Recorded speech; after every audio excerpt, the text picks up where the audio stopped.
Welcome to சாந்தி உலகம். இன்றைக்கி வீடியோவில் ரொம்ப சிம்பிளான ஒரு டிஃபன் வெரைட்டி தான் பார்க்க போகிறோம். இதில் பார்த்தீங்க அப்படின்னா சேமியாவும் கொஞ்சமாக முட்டையும் கொஞ்சம் சுகரும் சேர்த்து தேவையான அளவுக்கு நட்ஸும் சேர்த்து செய்யும் பொழுது அவ்வளோ ஃபில்லிங்காக இருக்கும், டெலிஷியஸாகவும் இருக்கும். கிட்ஸுக்கு ரொம்ப பிடிக்கும், கண்டிப்பாக ட்ரை பண்ணலாம். இன்ட்ரெஸ்டிங்கான இந்த ரெசிபியை பார்க்குறதுக்கு முன்னாடி என்னோடய சேனல் நீங்கள் ஃபஸ்ட் டைம் பார்க்குறீங்கன்னா வீடியோ பார்த்துட்டு பிடிச்சிருந்தால் லைக் பண்ணுங்கள், ஷேர் பண்ணுங்கள். சேனலை சப்ஸ்கிரைப் பண்ணாதவங்க சப்ஸ்கிரைப் பண்ணிக்கோங்க. பக்கத்தில் இருக்க பெல் ஐக்கான் கிளிக் பண்ணிக்கோங்க. வாங்க வீடியோக்குள்ளே போகலாம். ரெசிபி செய்கிறதுக்கு அடுப்பில் ஒரு பேன் சூடு பண்ணிக்கோங்க. அதில் பட்டரோ நெய்யோ உங்கள் விருப்பப்படி சேர்த்துக்கோங்க. நான் இன்றைக்கி நெய் தான் 1 டேபிள் ஸ்பூன் அளவுக்கு சேர்த்துருக்கேன். நெய் சூடான பிறகு எடுத்து வச்சுருக்க சேமியா சேர்த்து லைட்டாக கலர் சேஞ்ச் ஆகிற வரைக்கும் நம்ம வறுத்து எடுக்க போகிறோம். நான் எடுத்துருக்க சேமியா பார்த்திங்கன்னா இந்த அளவுக்கு திக்னஸ் இருக்குது. அடுப்பை வந்து லோ டு மீடியமில் வச்சுட்டு ஒரு 10 மினிட்ஸ் போல் நான் வறுத்து எடுக்க போகிறேன். உங்களோட சேமியோட திக்னஸ் பொறுத்து அது டைம் வேரியேஷன் கொடுக்கும், அதுபடி நீங்கள் வறுத்து எடுத்துக்கோங்க. பொதுவாக இந்த ரெசிபி பார்த்தீங்க அப்படின்னா நம்ம இப்போ 1 கப் அளவுக்கு சேமியா எடுக்கிறோம் அப்படின்னா அதில் ஒரு 1/4 கப்பை தனியாக நல்லா பொன்னிறமாக வறுத்து எடுத்துகிட்டு சேர்த்துப்பாங்க. நான் அப்படி செய்யலை, டோட்டலாக எல்லா சேமியாவையும் ஒன்றாவே நான் வறுத்து எடுத்துக்க போகிறேன். உங்களுக்கு விருப்பம் இருந்தால் அந்த மாதிரி செஞ்சுக்கோங்க. அது ஃப்ளேவர் அவ்வளோ சூப்பராக இருக்கும், கலர்ஃபுல்லாகவும் இருக்கும். பார்த்திங்களா, கைவிடாமல் நல்லா கலரி விட்டுட்டே இருக்கணும். நல்லா கலர் சேஞ்ச் ஆகி வந்த பிறகு நம்ம தேவையான அளவுக்கு தண்ணி ஊற்றி நல்லா குக் பண்ணி எடுக்கணும். குக் பண்ணி எடுக்கும்போது முக்கியமாக கவனிக்க வேண்டியது என்ன அப்படின்னா ரொம்ப குழைய விடாமல் பார்த்துக்கணும். அதுக்கு ரீசன் என்னென்னா நம்ம திரும்பவும் சுகர் போட்டு குக் பண்ணும்பொழுது நம்ம ஃபஸ்ட்டே ஓவர் குக் பண்ணிட்டோம் அப்படின்னா ரொம்ப பாயாசம் மாதிரி ஆகிடும், டேஸ்ட் நல்லா இருக்காது, நம்ம எதிர்பார்த்த டிஷ் நமக்கு கிடைக்காது. பேசிக்காக இந்த ரெசிபி பார்த்திங்கன்னா அரபிக் ஸ்டைலில் இது டிஃபனாக எடுத்துப்பாங்க. இது கூட ஒரு எக் ஆம்லேட் வந்து ப்ளைனாக போட்டு யூஸ் பண்ணி சாப்பிடுவாங்க.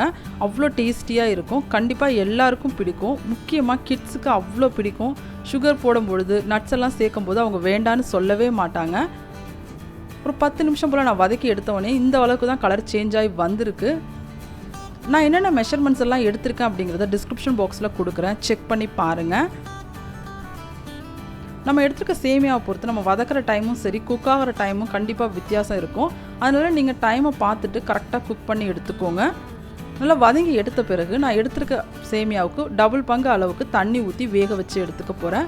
தண்ணி நல்லா தாராளமாக ஊற்றி வேக வச்சுக்கோங்க. கம்மியாக ஊற்றிங்க அப்படின்னா அது குழகுழப்பாக இருக்கிற மாதிரி இருக்கும். அதுக்காக தான் எனக்கு குக் ஆகிறதுக்கு ஒரு 15 நிமிஷம் போல் ஆச்சு. நல்லா குக் பண்ணி எடுத்துக்க போகிறேன்.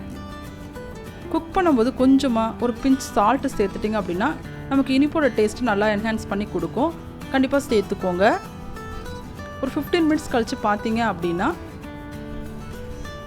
இந்த அளவுக்கு அது குக்காகி வந்திருக்கும்.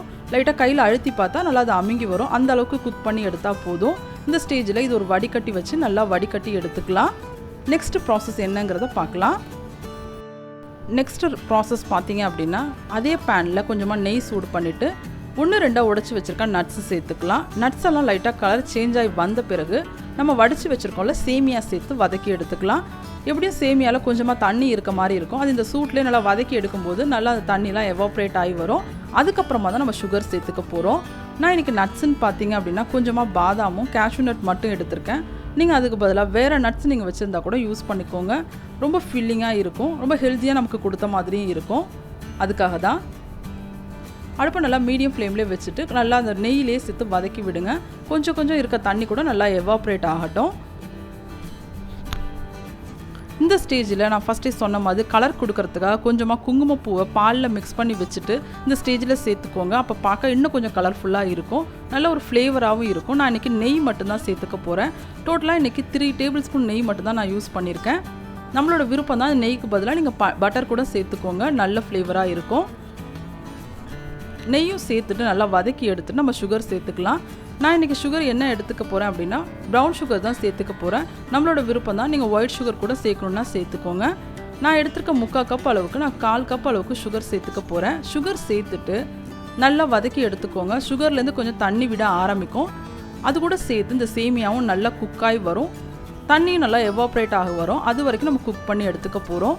நல்லா குக்காகி வந்த பிறகு கொஞ்சமாக டேஸ்ட் பண்ணி பாருங்கள். உங்களுக்கு இனிப்பு போதும் அப்படின்னா நீங்கள் அதோட ஸ்கிப் பண்ணிக்கலாம். இல்லை இனிப்பு இன்னும் வேணும்னாலும் கொஞ்சமாக சுகர் சேர்த்து நல்லா மிக்ஸ் பண்ணி எடுத்துக்கோங்க. நம்மளோட விருப்பம்தான். அடுப்பை நல்லா ஃப்ளேமை குறைச்சிட்டு நல்லா வதக்கி எடுத்துக்கோங்க. சுகர் நல்லா கரைஞ்சி வர ஆரம்பிக்கும். பார்த்திங்கன்னா தெரியும், நல்லா கொஞ்சம் குழகுழப்பாக இருக்கிற மாதிரி இருக்குது. பார்த்திங்களா, அது கொஞ்சம் நேரம் குக் பண்ணும்போது நல்லா அது எவாப்ரேட் ஆகிட்டு உதிரி உதிரியாக வர ஸ்டேஜ் ஆகும். இந்த ஸ்டேஜில் கொஞ்சம் ஃப்ளேவருக்காக ஏலக்காய் தூள் சேர்த்துக்கலாம். உங்களுக்கு பிடிக்கும்னா சேர்த்துக்கோங்க, இல்லை ஸ்கிப் பண்ணிக்கோங்க. ஒரு 1/4 டீஸ்பூன் போல் சேர்த்துக்கலாம். சேர்த்துட்டு நல்லா வதக்கி எடுத்துக்கோங்க. வதக்கி எடுத்துட்டு ஃபைனலாக நான் கொஞ்சமாக நட்ஸ் எடுத்து வச்சுருக்கேன்னு சொன்னேன்னா அதை கொஞ்சம் கார்னிஷ் பண்ணி எடுத்துக்கலாம்.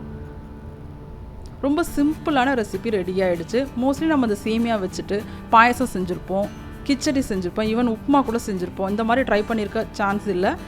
கண்டிப்பாக ட்ரை பண்ணி பாருங்கள், எல்லாருக்கும் கண்டிப்பாக பிடிக்கும். ட்ரை பண்ணி பார்த்துட்டு உங்களோட ஃபீட்பேக் கமெண்ட் பாக்ஸில் கொடுங்க. பார்த்திங்களா, நல்லா ரெடி ஆகிடுச்சு. கொஞ்சம் டேஸ்ட் பண்ணி பார்க்கலாம். டேஸ்ட் பண்ணி பார்த்துட்டு சுகர் ஓகே அப்படின்னா நீங்கள் அடுப்பை ஆஃப் பண்ணிக்கோங்க. அப்படி இல்லை அப்படின்னா கொஞ்சம் போல் சுகர் சேர்த்துக்கோங்க.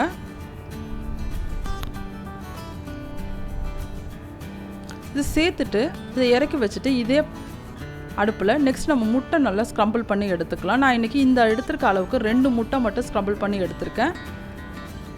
இனிப்போட முட்டை சேர்த்து சாப்பிடும்போது அவ்வளோ டேஸ்ட் சூப்பராக இருக்கும். கண்டிப்பாக ட்ரை பண்ணலாம். அவ்வளோதான், ரெடி ஆகிடுச்சு. நான் ஃபஸ்ட்டே சொன்ன மாதிரி தான் கொஞ்சம் போதும் நட்ஸை நான் கார்னிஷ் பண்ணி எடுத்துக்க போகிறேன். நட்ஸை சேர்த்துட்டு ஒரு முறை கிளறி விட்டுட்டு இந்த பேனை மாற்றிட்டு இன்னொரு பேனில் முட்டை ஸ்க்ரம்பிள் பண்ணி எடுத்துக்கலாம்.